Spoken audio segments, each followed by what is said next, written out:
Заходите в гости.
Оль, ну, я совершенно влюблена в твой дом. И я помню тот момент, когда я к тебе приехала, и познакомились мы с тобой на экскурсии. И потом я на тебя подписалась, смотрела бесконечно, и дальше решила купить у тебя ковер. И приехала к тебе в гости. Мне кажется, уже лет 5 назад.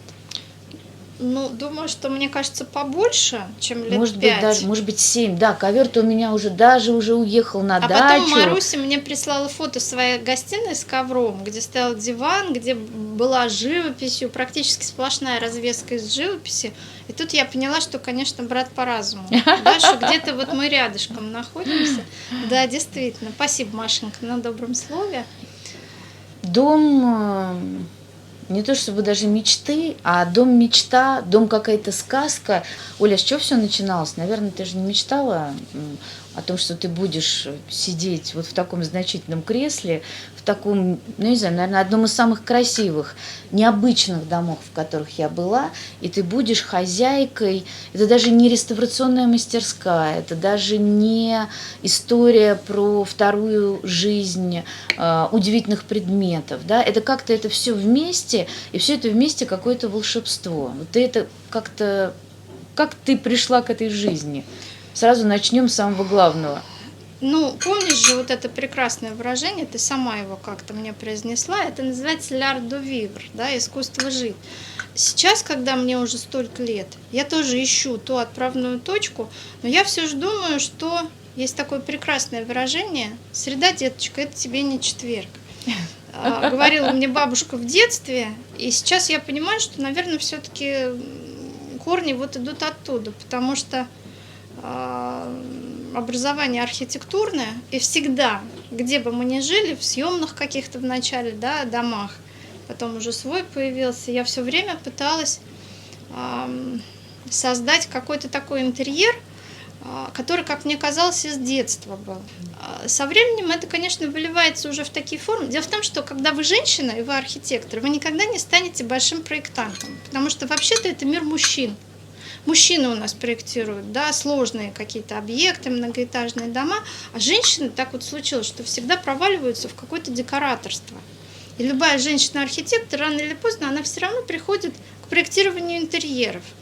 Вот. И как раз это было время, когда я начинала, когда было модно вот эта американская бежевая классика, все хотели бежевое, мне все время хотелось какие-то, знаешь, вот такие параджановские интерьеры, немножко сумасшедшие. Ну и, конечно, я домой тащила все, что мимо чего не могла пройти. И пока мои заказчицы все подбирали идеально по цвету, да, по рисунку и по фактуре, по текстуре, я тащила домой просто все, что нравилось. Вот. И в какой-то момент один друг семьи как-то пришел в гости и сказал: знаешь что, у тебя не дом, а колхоз «Красный лапоть». С чем я радостно и согласилась, потому что, ну, действительно, все чашки были разнобойные, потому что они, каждый по отдельности мне страшно нравилось. Я могла у художницы, у керамистки купить одну чашку, вторую я могла купить какую-нибудь старинную, да, гарнеровскую Вот эти все чашку. слова должна произносить я, потому что ты говоришь ровно то, что чувствую я. И тарелки еще по возможности тоже пусть будут разные. Ну, потому что это жизнь. Каждая тарелка была куплена мной в каком-то месте, с кем-то за компанию, в какой-то там ноябрьский день. Мы ездили на какой-нибудь блошиный рынок, из какой-то кучи. Мы выкопали эту тарелку, и пусть она не комплектная, эта тарелка, но это будет тарелка, которая напомнит мне о том дне, о том человеке, да, и, может быть, да, ну, о тех поездках. Поэтому так вот все и собирается. Поэтому мой дом — это какая-то коллекция совершенно не подходящих друг другу вещей, но все они создают такую душевную атмосферу. Как-то мы все так живем, всей семьей. А вообще, конечно, это все от мамы. У меня очень рукодельная мама, которая очень любила блошиные рынки. А как-то, когда мне было там что-то в районе 20 с небольшим, она меня привезла в какой-то странный жилой район на окраине Москвы. Я извиняюсь, какому-то странному мужчине, который открыл перед нами багажник, там лежала хрустальная люстра. Она сказала: ты сейчас ее купишь. Я говорю: мам, ты сошла с ума, где я, где хрустальная люстра? Зачем мне хрусталь? Она говорит: нет, вот сейчас вот ты ему отдашь столько денег, сколько он хочет, он хотел 5000, ты ее сейчас купишь. Я вот эту люстру покупаю в изумлении, слушаюсь маму. Это прям это? Да. Вешу ее над обеденным столом, и я поняла, что все вокруг изменилось. Понимаешь? Очень хорошо понимаю. Поэтому вот так это все и живет. Вот, например, шкаф, прекрасный книжный шкаф, да, когда-то был притащен с помойки. Такое тоже было, да, не удивляется. Поэтому вот такая жизнь. Но, находя эти старые предметы, я даже уже не знаю, куда смотреть, я уже настолько погрузилась в какое-то блаженное состояние, ты, начиная давать им новую жизнь, ты затеяла, на мой взгляд, что-то совершенно неподъемное для хрупкой девушки. Мы обсуждали женские всякие, можно сказать, проблемы, вот, но эти 50 килограмм прекрасного веса вдруг решили создать целое производство, да, то есть ты не только ищешь эти старые кресла, наверное, уже теперь не на помойках, люди стали умнее, да? Ну, сейчас уже просто все это приняло такие размеры, какие уж там помойки. Конечно, сейчас это поставщики, с которыми я очень аккуратно, годами выстраиваю почти дружеские такие доверительные отношения. Это очень тоже все непросто. Безусловно, сейчас это все иначе. И начиналось это все за год до пандемии. За год до пандемии я вдруг обнаружила, у меня была небольшая домашняя мастерская, где делались вещи, собственно говоря, либо для дома, либо для тогда моих заказчиков, проекты которых я вела, но это все равно были такие точечные вещи. У меня там работал пожилой реставратор, такой в возрасте дядечка. И однажды ко мне в гости приехала моя клиентка, которая, вот, собственно говоря, и была моей заказчицей, на которую я работала как архитектор. Она сказала: Оля, почему нет соцсетей? Как только я начинаю вести соцсети, сразу же возникают люди, которым тоже нужны эти все кресла. И я в изумлении обнаруживаю, что на рынке практически нет интересных тканей. Вещи-то интересные есть, и любимый мой русский ампир, и прекрасные европейские бержеры, а тканей не было. Поэтому не осталось, как говорится, ничего, как вот поднять свое производство старинных тканей.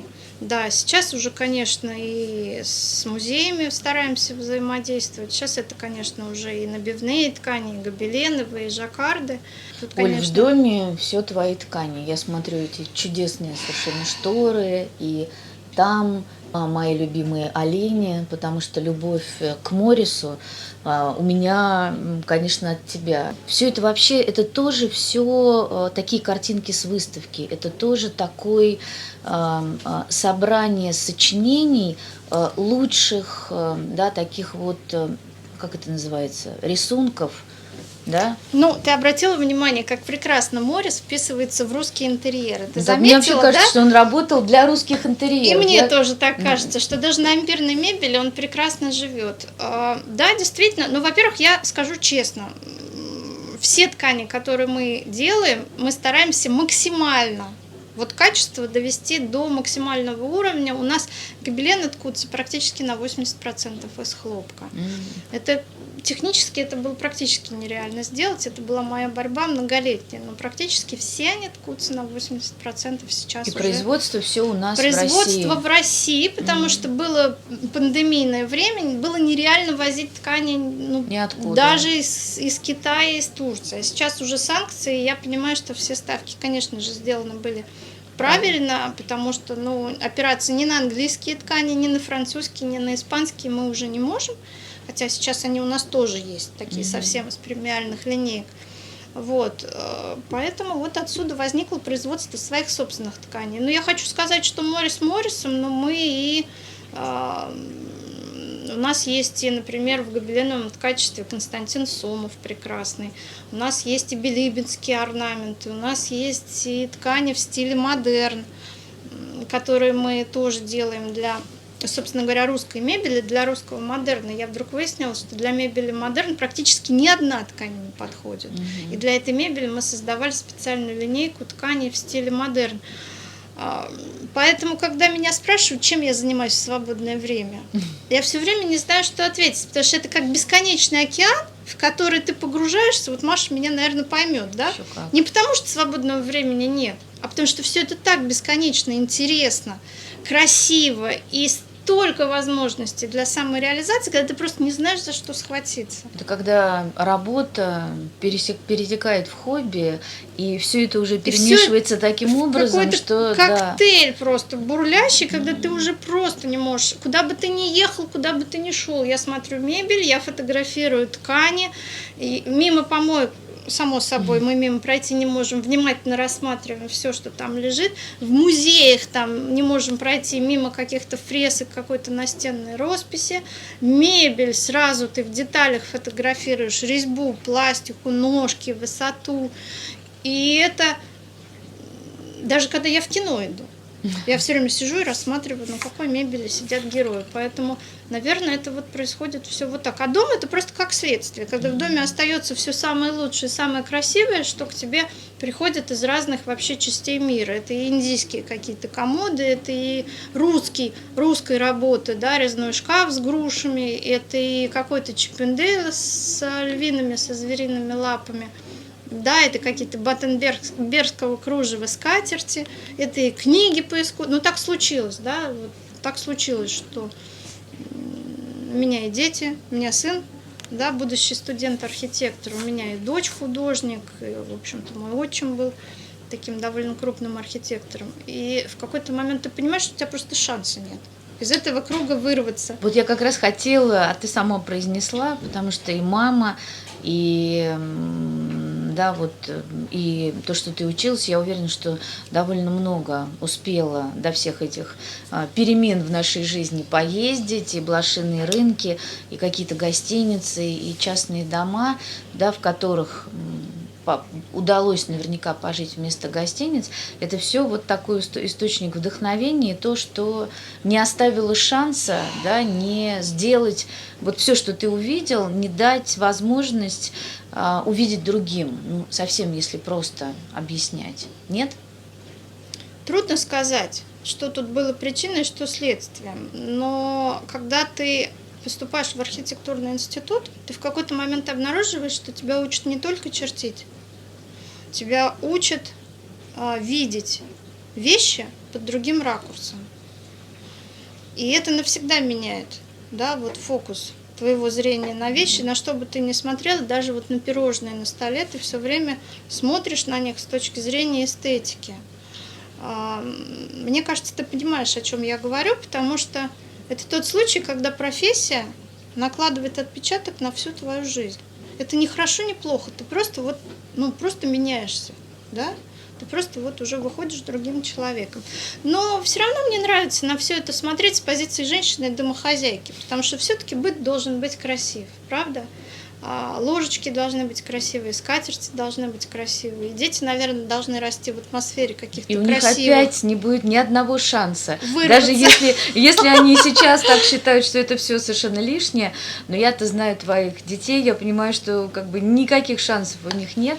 И это, конечно, совершенно замечательно, что ты, занимаясь чем-то сегодня, Да. ты прогнозируешь еще и будущее, которое, мы верим, все-таки случится. Оно, безусловно, случится. Мы просто не знаем, каким оно будет. Но по иронии судьбы, дочь моя поступала в Строгановскую академию на художественную керамику, потому что мне очень нужен фарфоровый завод. Я мыслю масштабно.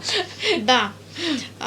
И я, конечно, видела, что она будет учиться на художественной керамике и заниматься фарфором. Но по какой-то непостижимой иронии судьбы она поступает, девочки, на реставрацию мебели. Как так могло получиться? То ли баллы туда были пониже, то ли как-то вот... В общем, в итоге она учится на реставрации мебели, страшно довольная жизнью и довольная собой, глаза горят, какие-то они там делают инкрустации, она там бегает с каким-то шпоном, что-то вырезает.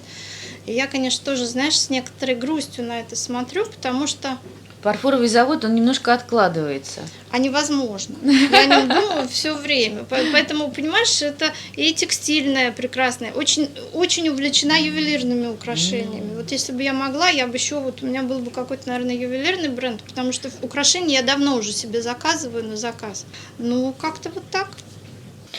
Оль, а дети, они чувствуют, как им повезло с матерью, садясь за этот стол и приходя в этот дом, и понимая, какая ты трепетная, я понимаю, что очень давящая, потому что я точно такая же. Вот я хотела спросить, вот твои дети, они это чувствуют? Не, да? мои дети, ну, как сказать, думаю, что им сложно. Им Очень. сложно со мной, потому что Очень. я, к сожалению, точно знаю, как правильно. Да. И это я правда. И я тоже. точно пытаюсь спроектировать их... Самое главное, что мы даже знаем, как для них правильно, Вот. правда? Не только для нас с тобой, Вот. но мы еще знаем, как для детей так правильно. прежде всего, мы-то уж Поэтому, ладно. конечно, каждый ребенок должен соответствовать, да, званию этой семьи, соответствовать месту в доме, он должен рано вставать, он должен хорошо учиться, быть опрятным, он должен обязательно играть на пианино. У меня, конечно же, каждый Как ребенок минимум. закончил, да, один ребенок по классу фортепиано, второй по классу скрипки.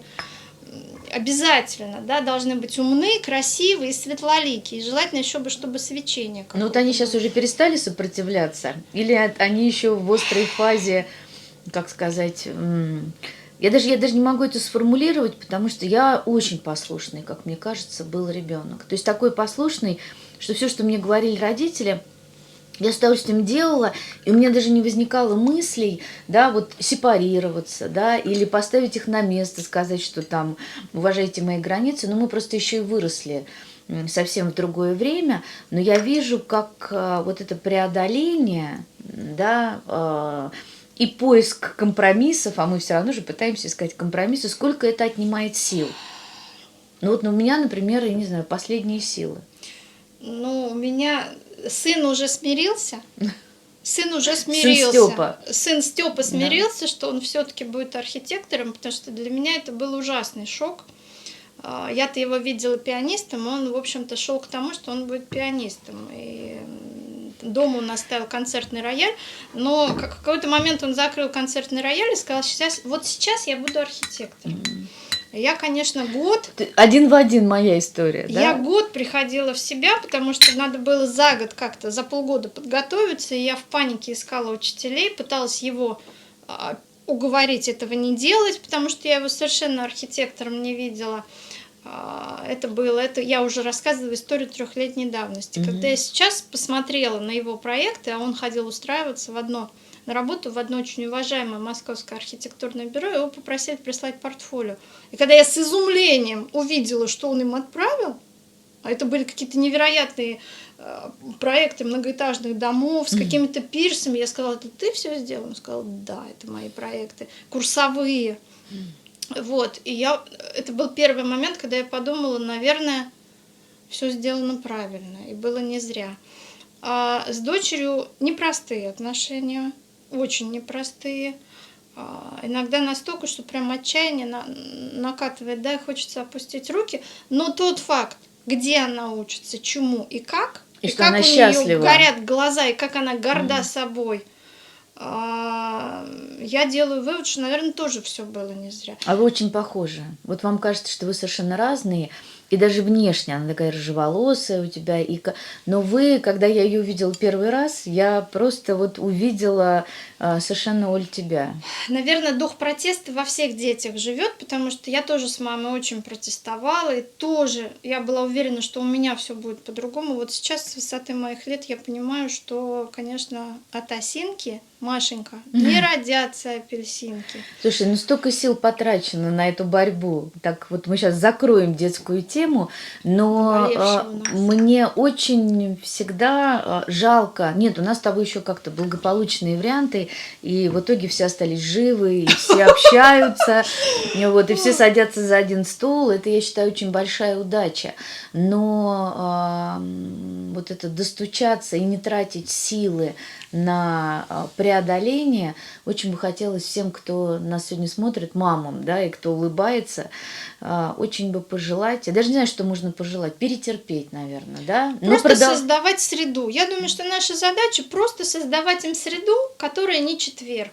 А дальше уже пусть они сами, потому что сын мне в каком-то возрасте очень правильно сказал, если я сейчас сделаю так, как ты хочешь, и окажусь неправ, будешь виновата ты. А если я сейчас приму неправильное решение и окажусь неправ, мне, говорит, винить кроме себя будет вообще некого. И об этом надо не забывать. Гениально. Наша задача просто, девочки, создавать среду, да, где будет вкусно, красиво, комфортно. Это очень формирует детей. Это очень формирует детей, потому что это тот случай, когда внезапно они закрывают крышку инструмента и говорят, а теперь я буду архитектором. Потому что вовремя посмотрел акварели Бенуа, да, который прекрасно проектировал классические интерьеры, когда вовремя поехали в Абрамцево, да, и рассмотрели абрамцевскую резьбу, когда вовремя, да, мальчик был отведен, спасибо Машеньке, в дом Шехтеля, да, в дом Рябушинских, где Степа, посмотри на ручки, посмотри на лепнину, посмотри на лестницу, да, и когда ты понимаешь, что к 20 годам проделана такая работа, что у него просто нету шансов чтобы это стать всё. кем-то иным, и становится без разницы, да, что он думает. И, говорит ли он спасибо. В принципе, ты понимаешь, что это уже не важно, потому что ты его выпустил в какой-то свой полет уже насмотренным, уже загруженным какими-то вещами, какими-то событиями, какими-то домами. А дальше уже пусть они решения принимают сами. А наша задача, как мам, как-то это принять. Оль, я почему-то уверена, что ты коллекционируешь какие-то интересные жизненные обстоятельства и истории, поскольку помимо того, что ты... А кто ты, кстати? Архитектор? Даже не знаю, как ответить декоратор? на Вот этот нет, вопрос. невозможно, да, дать... Мне тоже, когда спрашивают, а как вас представить? Ну, теряемся, да. Потому что это такой сплав, когда в одном сошлось, да, и профессия одна, и профессия другая, и твое хобби, ты в какой-то момент уже даже не знаешь, как себя назвать. Ты знаешь, коллекционирование я очень опасаюсь, потому что коллекционирование это всегда история не про красивое, а про пробелы в коллекции. И очень часто ты покупаешь вещь, которая тебе может не нравиться, которая не нужна тебе в хозяйстве, но на ней стоит какое-то клеймо, которого у тебя нет. И в какой-то момент дом... Вот я очень этого боюсь. У меня в доме только те вещи, которыми можно пользоваться, вот да, на которых можно сидеть, из которых можно есть, зеркала, в которые можно смотреть, картины, которые только те, которые вот меня радуют, греют мое сердце. Жить ради вещей я не хочу. Вещи это все-таки для того, чтобы нам было удобно и радостно этим пользоваться. Поэтому... Если ты разбил какой-то хрустальный бокал, ты не хватаешься за сердце, а говоришь, ну ничего страшного, пойду на блошиный рынок и восполню этот пробел. Вот это, конечно, мамино такое наследие, да, вот в этом забавном шкафу. Когда-то у меня мама очень любит этот цветной хрусталь, и она его в большом количестве покупала. Мне казалось, такой бабушкин нафталин. Вот, и она мне говорила, вот узнаешь, да, еще к этому придешь. И так и получилось. Потому что ничего, девочки, так не украшает праздничный стол, да, как красивый фарфор. Это Нахман, да, немецкий или нет? Это нафтмен, но это лоуситцер. Ну, вот эти вот креманки мы используем для мороженого. Мороженого.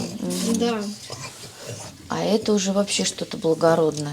Ты знаешь, это редчайшая мануфактура. Это мануфактура немецкая, называется Краузе. У меня Видишь, вот как несколько редчайших бокалов этой мануфактуры есть. Это прям произведение искусства. Ну, это Это на самом деле произведение музейная искусства. вещь. А какой еще? Вот тот дальний оранжевый, да, Нет, Оль? они резали вот такие мелкие розы. Ой. Вот видишь, вот эта мелкая резьба с розами. М. Это вот как раз мануфактура Краузе. Они Знаешь, очень отличаются.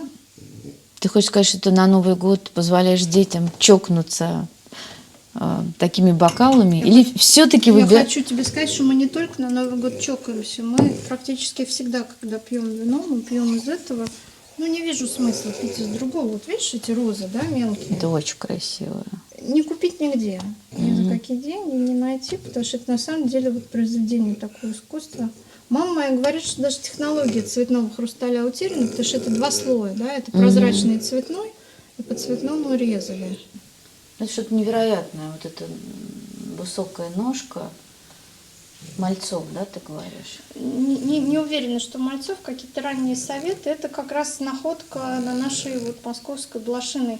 Да ты что, в музее Барахолке Москвы или Подрезково. Подрезково? Новоподрезково, какой-то тоже, да, один из каких-то вот дней было там добыто. Слушай, ну наши блошиные... Вот такой у меня есть, такая рюмочка. Но наши блошиные рынки, это тоже клондайк. Мне кажется, те, кто ездят, их невозможно недооценивать, правда? Ну, Можно 10 раз приехать и ничего особенного не найти. А на 11-й... Ты знаешь, тоже надо иметь талант. Вот у моей мамы исключительный талант. Я иду, это как с грибами. Вот я иду, я ничего не нахожу. А она из какой-то кучи, какую-то ложечку, вот совершенно уникальную достает. Я думаю, куда я смотрела, я мимо шла. Она вот как-то вот видит, это сродни поиска грибов. Это вот та же совершенно алгоритм тот же. Вот. А любишь ты в Измайлово есть? Я вот в последнее время вместо Новоподрезкова я стала ездить в Измайловский вернисаж. Там тоже свой мир какой-то такой вот. Безусловно. Вообще вот мир антикваров, он вообще очень узкий. Все друг друга знают, и не всегда это мир очень приятных, интеллигентных людей. Часто это такие бородатые мужчины, да, неразговорчивые, да, которые совершенно... Однажды я на Измайловском вернисаже очень хотела купить лыжи с мехом. Причем было лето, я иду, вижу эти лыжи, причем лыжи какие-то были сибирские, знаешь, вручную выточенные, с каким-то, не знаю, мех бобра, оленя, какой-то вот... Я иду, думаю, боже, зачем же мне лыжи? Но они были так прекрасны своей самобытностью. Я впустилась в торг за эти лыжи. Пока я торговалась, пока я ходила, думаю, боже мой, что же я делаю? Зачем же мне лыжи? Пока я ходила туда-сюда, эти лыжи кто-то купил. Я их помню до сих пор. Зачем мне? Непонятно. Охотничьи лыжи. У меня да, такая сибирские. была зеленая кузнецовская чашка. Я сказала, сейчас я вот отойду за Да, угол, да. смирюсь с этой ценой и вернусь. И все, я пришла, чашки Да. нет. Это вот... часто бывает. И на блошином рынке, мне кажется, главный совет, что если все-таки что-то такое, что ты продержал в руках больше 30 секунд, надо это брать. Потому что я очень люблю вот эти молочники. Можно заглянуть в твой, Не, конечно. в твой Скажи, шкаф? а ты ими пользуешься когда-нибудь, этими молочниками? Я в них ставлю цветы.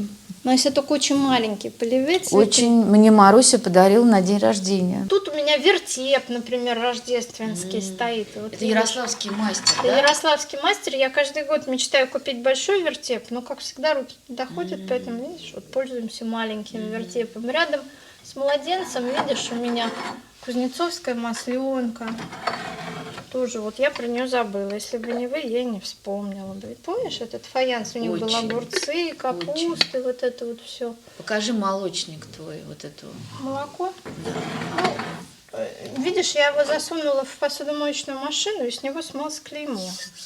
Но, тем не менее, тоже смотри, да, вот ручная работа, какая тончайшая роспись. Мне кажется... это у тебя ЛФЗ? Да. Много же кто их делал, да? Нет, их делал только Только? ФЗ, и у Да. них был художник какой-то. Я уж сейчас не помню Я его тоже забыла. фамилию. Не Воробьевский, нет? Воробьевский, да. Вот, Да. который ты расписывал. Совершенно бесполезная в хозяйстве вещь. Ну, невозможно Да? красивые. Невозможно красивые, И причем которые они, невозможно они выпустить. все разные, есть какие-то попроще, посложнее. Слушай, а это у тебя дулево, яблоневый цвет. Любимейший мой, мы из него Любимейший. все лето на террасе пьем сад из вот этого дулевского, да, А это чудесного. новый или это старый у тебя? Ты знаешь, это новый, но такой был в Очень. моем детстве у бабушки. И мне кажется, он ничуть не вышел. Да, из тренда. Нет, просто Прекрасный сейчас такой. Загородный. многие предпочитают, можно я возьму в руки, Да, потому что это прям изумительной совершенно красоты. И вот многие сейчас говорят, что старая дулева интереснее, а я вот не могу согласиться. Мне кажется, что вот эти новые чашки, они необыкновенно совершенно хороши. И ведь это ручная работа. Это до сих пор ручная работа. У них вот несколько сервизов, которые они пишут. Ты понимаешь, почему так ценится дулева вот старая? Потому что масса была еще та кузнецовская, художники были. Да, еще вот фабрики Кузнецова, красители, скорее всего, и глазури, да, были, скорее всего, еще вот старые кузнецовские, поэтому по уровню, по мастерству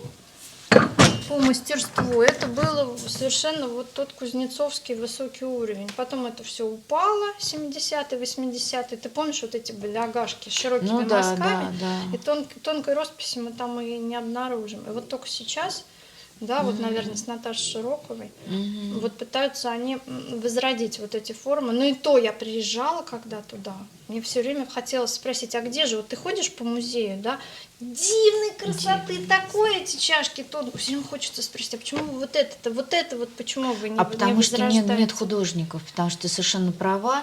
Еще в советское время как-то было ничего, а 90-е годы, ты же смотрела, да, как сидят эти юные девочки, и это труд, который очень оплачивается, мне кажется, не щедро, а таланта и труда, потому что наверное, все мы пробовали расписать какую-то чашку на фарфоровом производстве. Это очень сложно. Это совершенно особая техника, которая требует сноровки. И кисти, безусловно. Но хочу тебе сказать, что я знакома с таким количеством художников по фарфору, которые такие красивые вещи. У тебя была какая-то чудесная... пишут. Я да? тебе сейчас принесу. Все показывала?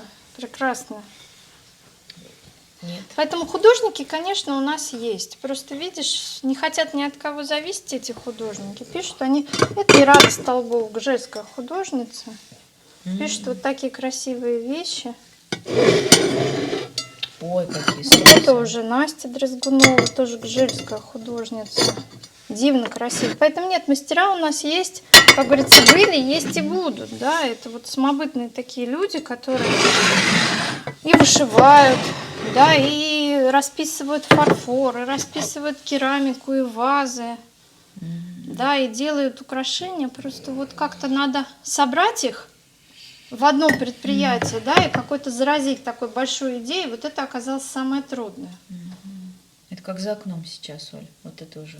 Ну, подожди, это очень еще своевременное. рано. Это еще, до этого нам еще немножко потерпеть. Кстати, гарник какой-то старый.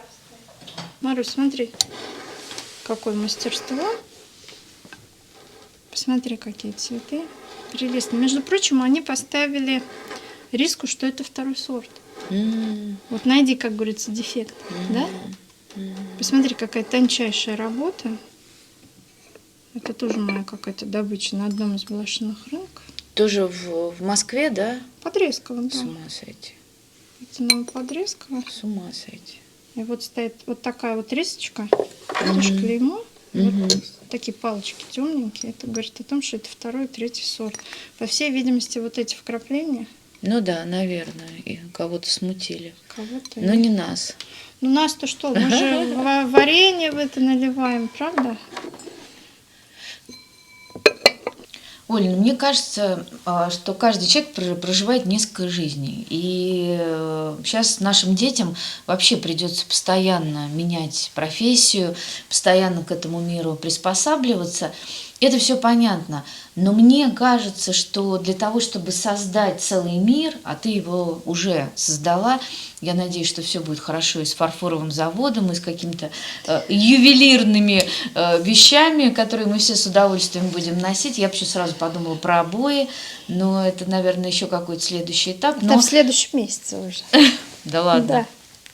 С ума сойти. Но я просто совершенно убеждена, для того, чтобы из мамы благополучного дома, занимающейся, как ты сказала, борщами, пирогами и развозом детей по разным кружкам, должно было произойти что-то, да, чтобы вот этот мир появился.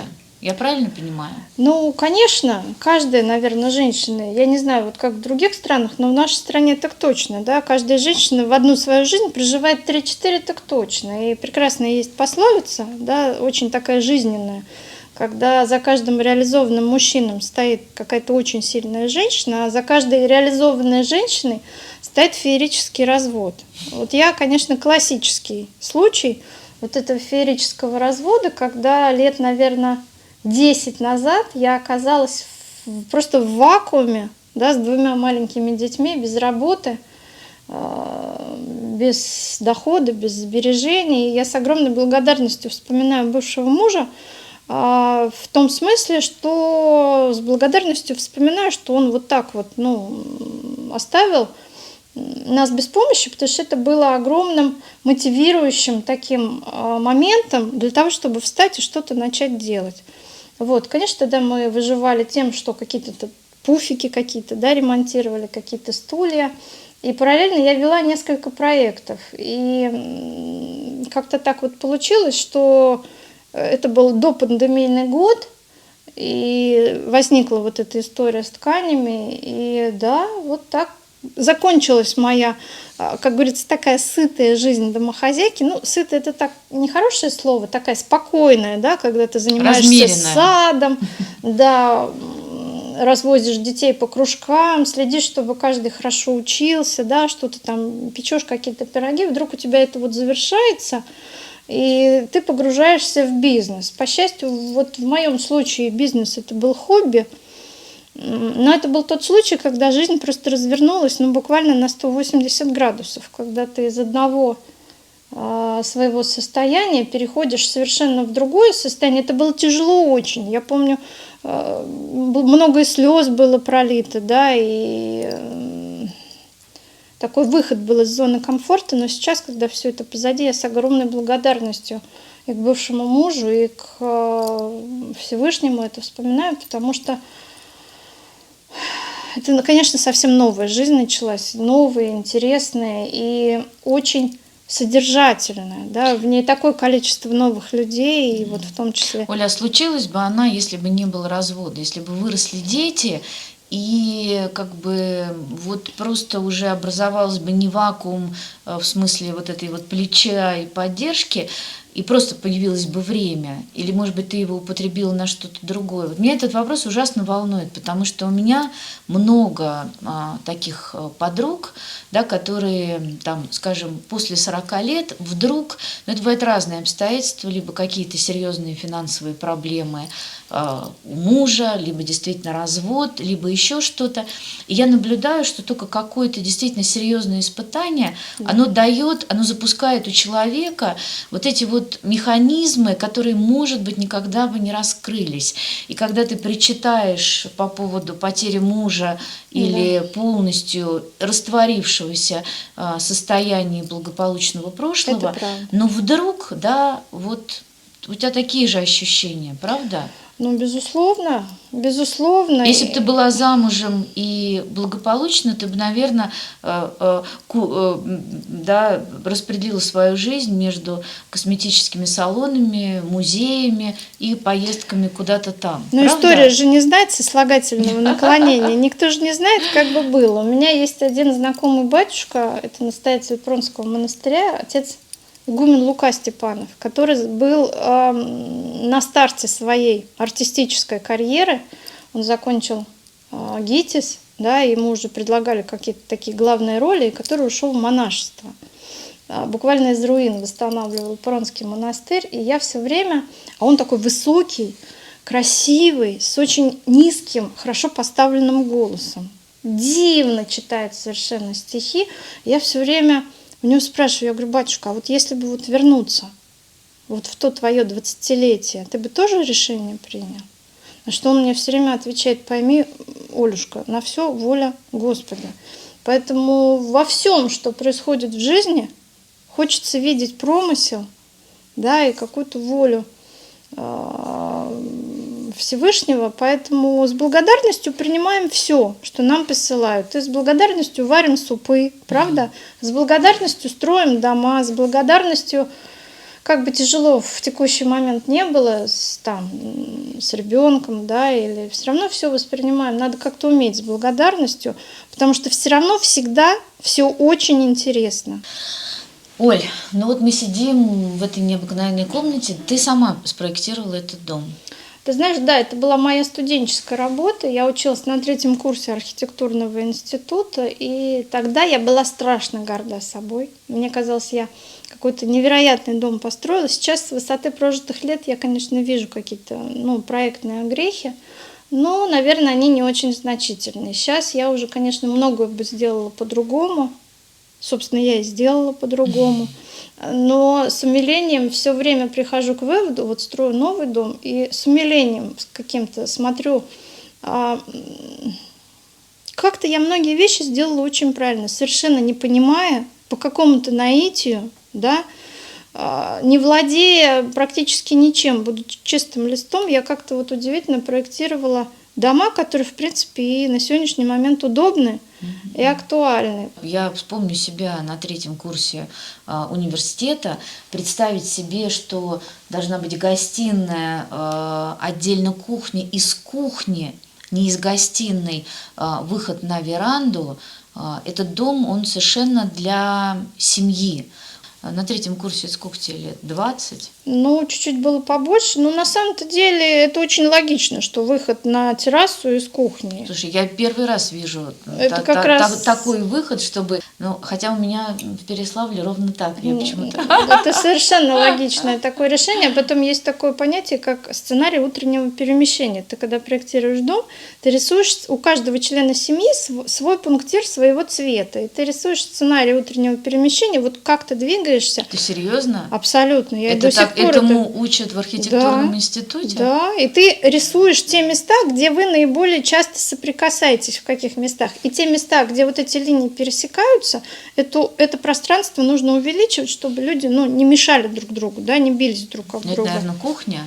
Кухня, санузлы, коридоры. Ты когда делаешь для кого-то проект, когда ты работаешь архитектором, вот никогда не экономьте на архитекторах, потому что это полное погружение в жизнь этой семьи. Нужно учитывать и цветовые предпочтения каждого, да, и габариты. Даже когда мы мебель реставрируем, мы всегда думаем, а вот высокий человек, ему удобно будет в этом кресле сидеть? Может быть, какой-то валик ему под спину сделать? Нужны ли подушки? Куда он будет локти класть? И когда приходят заказчики и пытаются выбрать какое-то кресло, мы все время учитываем, да, и габариты, и высоту, да, и полноту, и вес. И учитываем то, что заказчику, в принципе, в голову не приходит. Ты сейчас все это перечислила. Не думала об этом никогда? Никогда не думала. Более того, Оля всегда, когда мы обсуждали кресло, и тоже, если бы я не собирала супницы, я бы собирала, наверное, кресла. Я так не понимаю, куда бы я их ставила. Но это все, Оля, из-за тебя.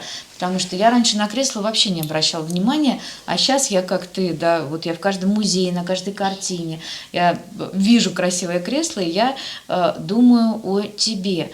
И действительно, когда все перечислила, я поняла, что если ты заказываешь кресло, или, не дай бог, да, у тебя бывают и целые, особенно когда это русской работы, очень мало, я так понимаю, русской мебели уже осталось, то тогда нужно не пожалеть сил, приехать, посидеть, поговорить, примериться. И фактически получается, что, как ты говоришь, мне очень нравится свое слово «нарядить». Мы наряжаем кресла, мы наряжаем диваны, то есть для того, чтобы нарядить, это тоже почти как построить дом, да, потому что если ты не Да. приехал, сказал: Оль, ну давай сделай как вот, да, то Да. получается не всегда то, что ты хочешь, поэтому... Очень часто ткань, которая тебе нравится, Мгм. не нравится креслу. Мгм. И ткань тебе в интерьер подходит, твой рисунок, да, а он совершенно не к лицу Этому и не креслу. отзывается пластике кресла. И в этом случае нужно, это прям, ну, это практически вот роды, да, когда иногда это очень тяжелая работа, и часто не на один день, когда мы с заказчиком пытаемся вписать кресло в уже существующий интерьер, пробуем и так, и сяк. Где-то рисунок крупноват, где-то слишком яркий, где-то слишком шумный, где-то не подходит к цвету и к оттенку дерева. Вот, поэтому это такая тонкая, вдумчивая работа, потому что я все время заказчикам говорю, те вещи, которые вы от нас получите, это вещи, которые будут жить в поколениях. Не поленитесь приехать. Потому что когда мы покупаем платье или туфли, мы через год, через два это выбрасываем. А антикварные вещи – это предметы, которые живут в доме. В лучшем случае в поколении одном, а то и в двух, и в трех. Да, и нужно понимать, что этим предметом, возможно, будут пользоваться люди, о которых ты еще даже не догадываешься, с которыми ты даже не знаком. Это могут быть твои внуки, твои правнуки, да, и возможно, когда они будут жить, нас уже не будет. И вот этот предмет, который они в наследство получат, да, это по этому предмету они будут пытаться представить, как ты выглядел, чем ты жил, что ты читал. И наша задача, мне кажется, сейчас такие времена происходят, когда ты понимаешь, что предметы не важны вообще, да, в нашей стране.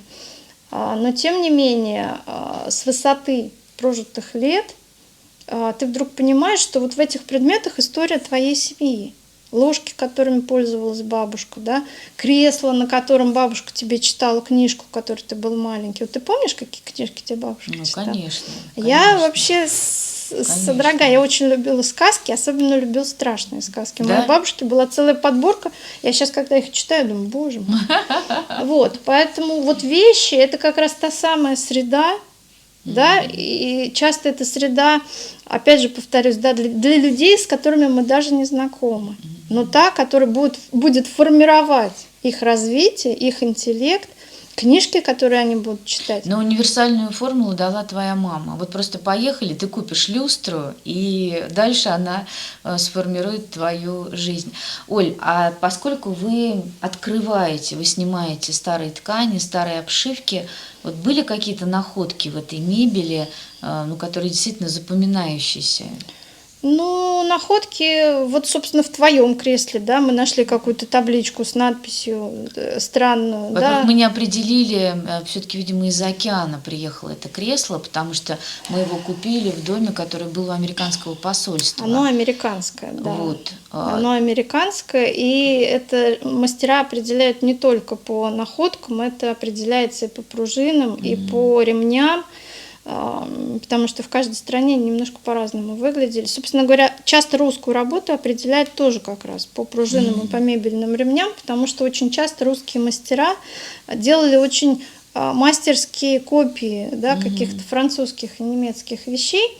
Вот. Как правило, это монетки. К сожалению, бриллиантов не нашли ни разу. Ни разу не нашли клада с бриллиантами, но, как правило, это монеты. Но несколько раз мне попадались обширные письма. Да ты что? Да, когда предыдущий мастер, понимая, что кресло антикварное, красивое, интересное будет жить в поколениях, он оставлял письмо будущим владельцам, что вот я такой-то, такой-то, зовут меня вот так и вот так. В таком-то году ко мне в руки попало там немецкое кресло, я с ним провел те-то, те-то работы, вот пользовался тем-то, тем-то, такое у меня было раза два. А сама ты не думала вот такие письма зашивать? Или, может, ты это делаешь, и я как бы... Ты знаешь, я бы точно на твоем месте пыталась. Ты знаешь, наверное, этим надо заниматься. Была одно время затея сделать или клеймо, выжигать с годом, да, или какие-то шильдики такие, вот металлические, но вот это вот сумасшедшая просто занятость, когда ты есть не успеваешь, покушать. Вот. Но это вообще, конечно, все отмазки. Надо этим заняться. И какие-то Обязательно. летописи, конечно, этих предметов вести, потому что вещи иногда бывают уникальные. Особенно вот русской работы, ампирные вещи. Мы не так давно в гимназию, в школьную гимназию, в центр города, в Да ты центр что? Москвы делали огромный ампирный диван. А ты, когда делаешь мебель в школу, ткань должна быть обязательно не горючей и с сертификатом. Ты не можешь абы какую, да, ткань сделать на случай пожара. Я все время недоумевала, ну как же в школу ставить диван музейного уровня, которому 200 лет? Да, ну что же с ним будет, да, потому что дети, они же не берегут. Особенно, когда это не у тебя дома, а вот в школе чужое. Вот, и, наверное, я, в общем-то, думаю о том, что, наверное, есть смысл такие вот грамоты писать и зашивать. Газеты же находили. По-моему, в твоем, да, кресле была найдена газета.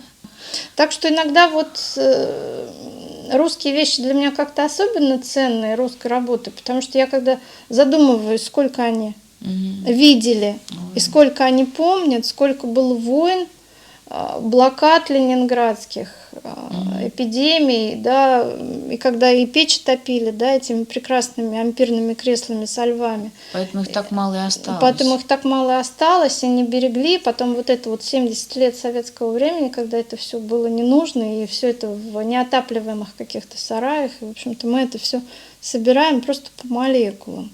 И в этом я вижу свою такую, ну, пафосно, наверное, это звучит, но и в этом я вижу свою такую миссию, потому что это уже история не про деньги, это история про найти, сохранить, собрать, потому что иногда это стоит настолько дорого, вот все вот эти вот работы, да, потому что это и часто замена дерева, а дерево каких-то редких там палисандровых пород, это все дорезается, это часто длится не один месяц, а то и не один год, чтобы вот кресло с лебедями, да, вот в коридоре стоит, видела? Необыкновенно. Просто собирали просто по молекулам, поэтому это, да, вот такая целая история. Сейчас вот я вам покажу совершенно удивительную вещь, которую мастерица ткала несколько лет. Да, это вот настоящий гобелен ручной работы. Это копия старинной шпалеры из Вавельского замка. Вавельский замок находится в Польше. Гобелену много-много, ну, оригиналу, да, много-много столетий. Он, по-моему, 16 века оригинал.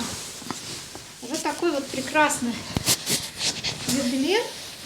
Фантастика, Оль. Соткала Елена из Санкт-Петербурга. Это вот такая мастерица, которая сама придет шерсть, сама ее выкрашивает. И очень долго и кропотливо ткет вручную на старинном станке из шерсти вот такие вот старинные панно. Вот, удовольствие это не очень дешевое, но есть вещи, которые просто выходят за рамки каких-то вот, ну, товарно-денежных отношений, потому что они настолько кропотливые и столько сил уходит на их изготовление, что, ну, как мне кажется, их просто невозможно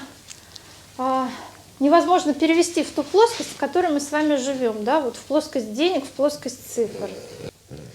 Все задумываются, да, что останется потом. Конечно. Да, что останется после нас. И даже в рамках одной семьи всегда думаешь, ну вот колечко куплю себе, потом оно останется дочке и так далее.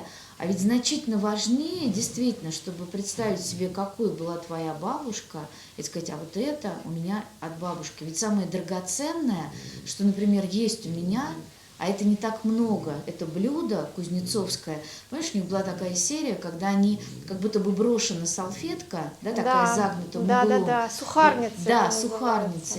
Дедушка прорвался в роддом, моя мама, то есть я уже родилась, и я родилась в июне, и он принес ей вот это блюдо не в каком-то мешке, да, а вот это блюдо с черешней. С черешней, я так вот и подумала. Но вдруг я подумала, что я действительно хочу, Оля, у тебя заказать какое-то кресло, по которому потом, когда меня уже не будет, давно-давно, да, какая-то прекрасная девочка скажет, а вот это кресло моей бабушки. Да. И вдруг она вспомнит, что бабушка не только варила борщи, пекла пироги, И была, экскурсии по Москве была хорошей или водила. плохой матерью, но еще и водила экскурсии по Москве. И вдруг, да, меня, поскольку я человек с воображением, сразу куча каких-то возникает ассоциаций, и вдруг, сидя в этом кресле, она решит, что это прекрасно водить экскурсии по Москве, потому что мы, советские люди, да, для нас все должно быть нематериально, все должно быть, да, вот это вот... Не поддержу я этот тезис. Я Так. как раз родилась совершенно в другой семье, где были очень материальные, красивые женщины, где очень любили красиво наряжаться, где любили красивые украшения. И мое детство, например, прошло под немецким антикварным трофейным столом. Да, у меня, потому что папа мой родился на Фрунзенской набережной, была, да, семья военных. И на столе этом стоял красивейший хрусталь, лежали белые крахмальные скатерти. И нет, материально очень в нашей жизни присутствовало, может быть, даже излишне, не берусь давать оценок, но как-то я вот от мамы вынесла, что жизнь полна, должна быть наполнена разным, и материальным, и нематериальным. Но если ты женщина, ты обречена на материальность, ты обречена, чтобы хорошо выглядеть, да, чтобы твой дом был прекрасен, интересен и вкусен, да, и чтобы детям хотелось в этот дом приводить своих друзей, показывать: смотри, вот это мой дом, и чтобы за этот дом не было стыдно. Поэтому я как раз вот человек, занимающийся совершенно материальными ценностями, и то дело, которое я за собой веду, моя реставрационная мастерская, это, конечно, совершенно про материальные вещи, которые потом становятся нематериальными ценностями. Вот я за такой подход к снаряду и к жизни.